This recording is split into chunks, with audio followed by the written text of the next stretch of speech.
Hey there, everyone. This is Dr. Gwen. It is Monday, and we are entering our winter season by all reason.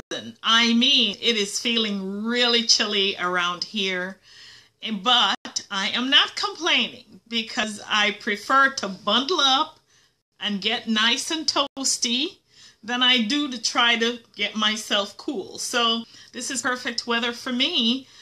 I wonder how your weekend went. I hope you had a really fantastic weekend, taking care of what's important to you in your life, in the life of the people you love, and advancing yourself, both spiritually, physically, and otherwise. For me, it was a great spiritual weekend. I had a wonderful activity on Saturday, which I really enjoyed, and I'm feeling quite refreshed from that. And coming to you here as I put on the final corrections and proof on my book, Single Moms from Striving to Thriving, 101 Success Tips. I am so incredibly excited about what this book is going to do for moms who may be out there struggling and not understanding the principles that govern their kids' life. And of course, this book is not just for mothers, it's also for dads. I've had dads review it. It's also for people who don't have kids, who may be wanting to look ahead and see what to do. There's nothing better than being prepared before you get into a task. So today, I want to invite you to just hang out here with me just for a few minutes as we embark upon our empowering reflections. And today we're going to be talking a little bit about the cycles of life. It's not going to be any kind of deep scientific research studies. It's just going to be simple reflections on things that we may take for granted every day as we live our lives, yet they so amazingly impact our lives and we may not quite be aware of it.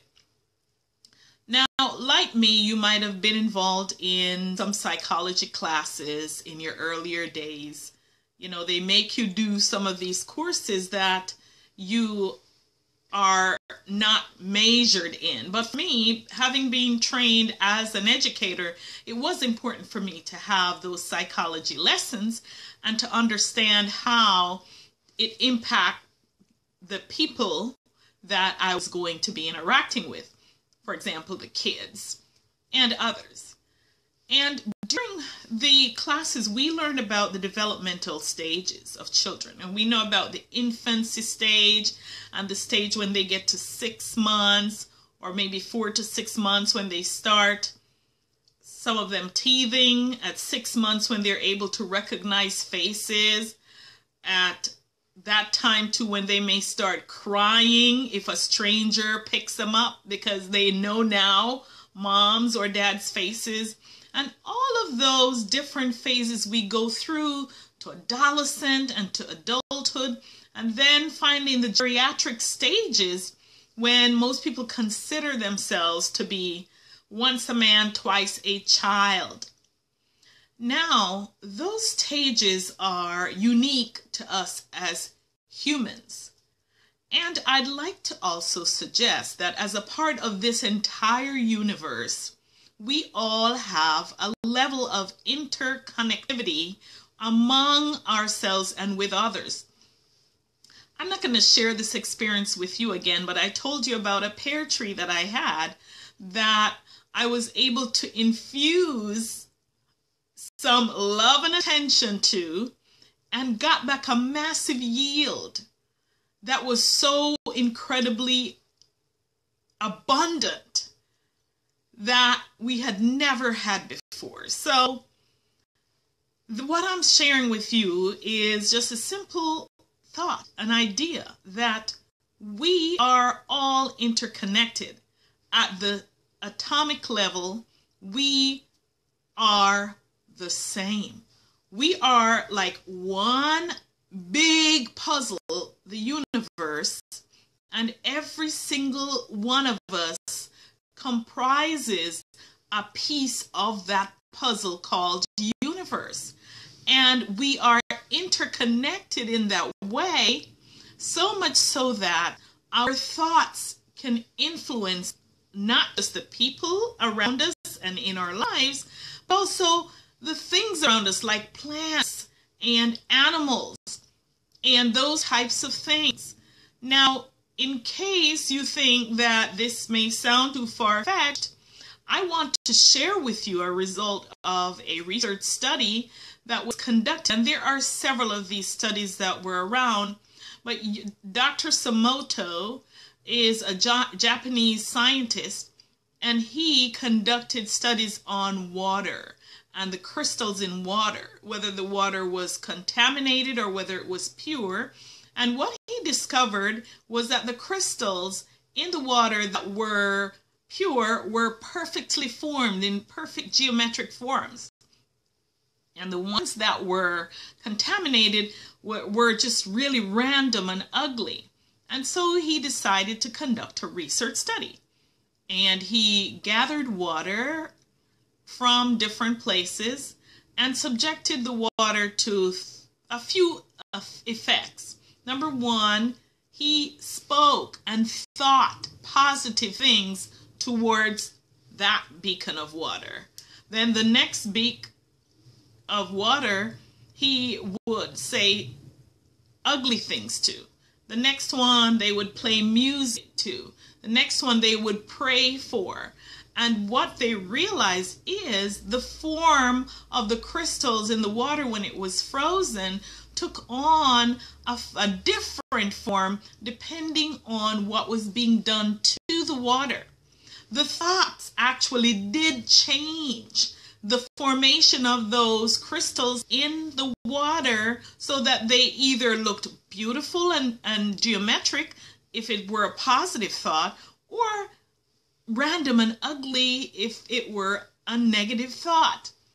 And so, why am I saying this? I'm saying that nature and the things around us we may think are completely separate and independent from who we are, but they really are not. They are also living things that God made in this world as a part of universe.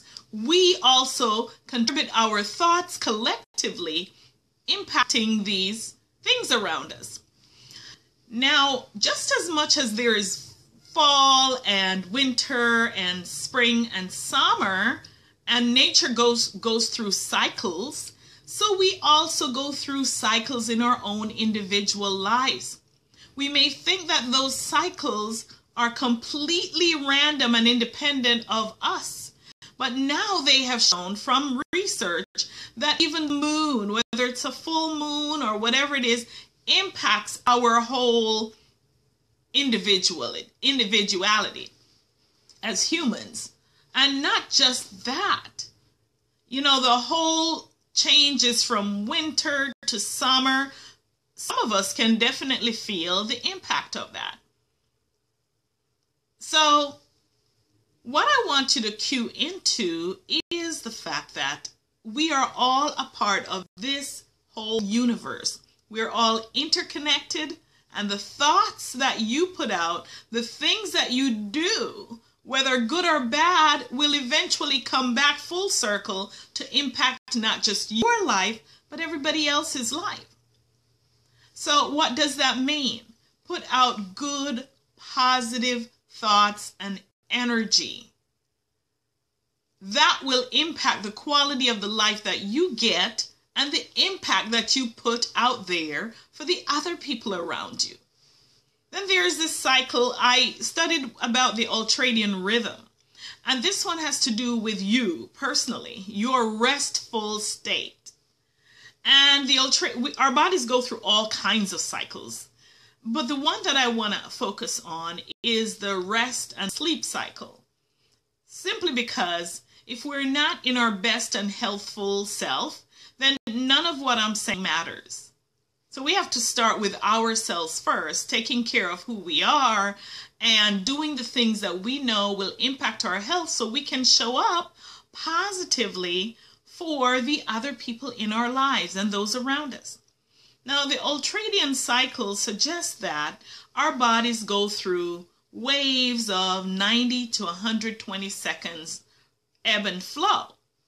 And what this means is that there are times when we get very productive and then the peak falls off and then it keeps going like that several times throughout the day.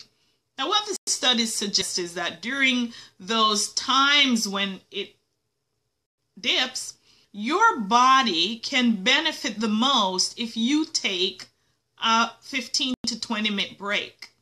Now, what they recommend is you take a nap. Now, that may not be possible for some of you who are working on a job. I know for me, sleeping during the daytime is extremely challenging. You know, I can probably count on one hand when I've been able to sleep during the daytime throughout the decades of my life. However, if you can't sleep, just laying down or just simply relaxing and taking some deep breaths, inhaling, filling your diaphragm, exhaling, emptying your diaphragm will make a huge difference for you. This whole empowering reflection conversation is intended that you will show up as your best self every single day, every moment of every single day, every tiny second of every single day. Because you never know who you may be influencing by just being who you are. And if you are incredibly tired all the time, then more than likely the thought patterns, your interactions won't be as positive and as welcoming as it should be. So take those 90-minute dips of cycles and understand that they are intended to peak your productivity. Now, getting to where you want it today, and I will leave you with this final tip and thought, that what you set out to achieve today is possible by taking advantage of those ebbs and flow in your cycle throughout the day and getting more productive.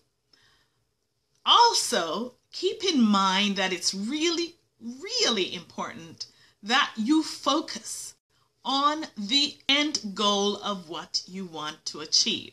Some of you may be on a job right now and you may just absolutely hate it. I wouldn't be shocked because 80% of people absolutely hate the jobs they have. They do, 80%.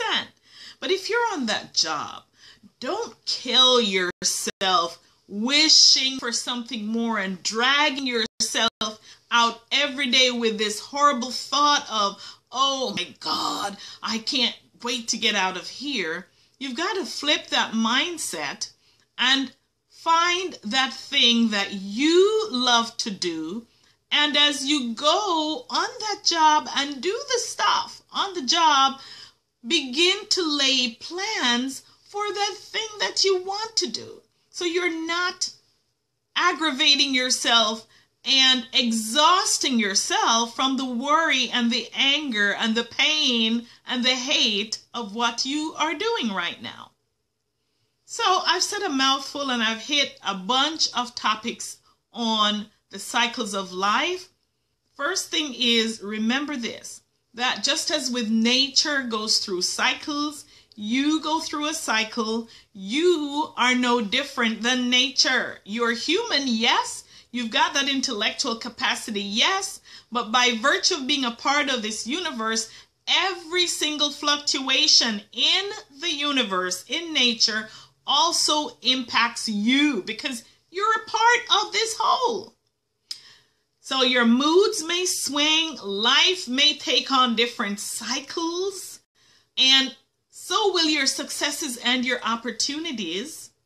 Then the next thing I talked about is that rhythm, that cycle, ultradian rhythm, that you need to make sure you're taking that break when you feel that ebb coming on, so that you can ride that wave to achieve what you want to achieve in your life. And what will enhance that is your thoughts of making and laying plans to do the thing that you really, really love to do instead of hating what you're doing right now and wringing your hands about what's going on right now, just ride the waves, set your plans, get in action, and just know that things will work out as long as you stay in action. So my friends, I invite you to have the most amazing Monday afternoon. I'm going to get right back to finishing up proofing that book and getting it off today. And I will keep you in touch with the development of that. And I hope that as you ride this wave, this cycle of your life, that today and the rest of this day will be the most amazing day you ever could put together for yourself. And here's what I want you to do. I know some of you popped in and out while I was doing this. Some of you will watch this later. Leave your comments, like the page, share the video, do whatever you think is needed to help empower someone. Because after all, my dear friends, we're all here on this planet for a purpose. And I'm fulfilling a purpose. You have a purpose to fulfill. We all have a purpose to fulfill. So let us take on that responsibility of fulfilling our individual purpose so that each one of us can enjoy the bounties and the abundance in life and the joys of life, simply because we each are participating in one another's life cycles. I thank you very much for joining me. This is Dr. Gwen, empowering lives to live purposefully and passionately. And I will see you tomorrow at 3 p.m. I love you. Have the most amazing afternoon.